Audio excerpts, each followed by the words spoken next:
Bismillah ar-Rahman ar-Rahim, wa salatu wa salamu ala ashraf al-mursalin. Un jour, un collègue de travail européen, un professeur d'histoire et de géographie, qui nie l'existence du Créateur pour cet univers, m'a surpris par cette question. Il m'a demandé de lui prouver l'existence d'Allah. Je lui ai dit, avant de te répondre, je veux te poser quelques questions. Je lui ai dit, est-ce que tu crois en un Créateur? Il m'a répondu, certainement pas. J'ai répliqué, alors tu crois en quoi?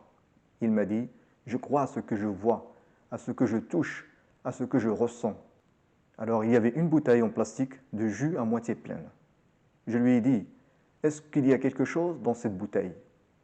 Il a répondu, oui, évidemment. J'ai dit, comment tu peux affirmer ça? Il a répondu, je vois le jus et si je la prends dans ma main, je vais ressentir son poids. Alors j'ai pris la bouteille et j'ai vidé son contenu dans un verre et je l'ai bien fermé et je me suis adressé à notre ami. Et maintenant, y a-t-il quelque chose dans cette bouteille? Il a répondu sans hésitation, bien sûr que non. Il n'y a plus rien dedans. Ça se voit, non?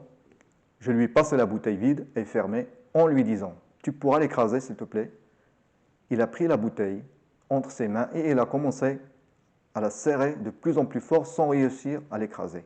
Et il m'a dit, je n'y arrive pas, mais je ne sais pas à quoi cela va-t-il nous servir? J'ai répondu, qu'est-ce qui t'empêche d'écraser cette bouteille en plastique alors qu'elle est vide? Il a répondu, c'est parce qu'elle est fermée. J'ai rétorqué, au fait, il y a une force à l'intérieur qui contrebalance celle de tes mains.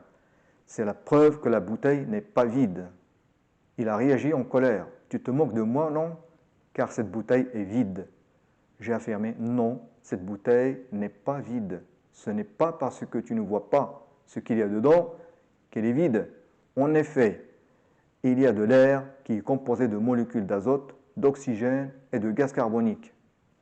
Donc, tu vois bien que ce n'est pas parce qu'on ne voit pas l'air qu'il n'existe pas. Et pour toi, le fait de ne pas voir Allah est une preuve qu'il n'existe pas. Subhanallah.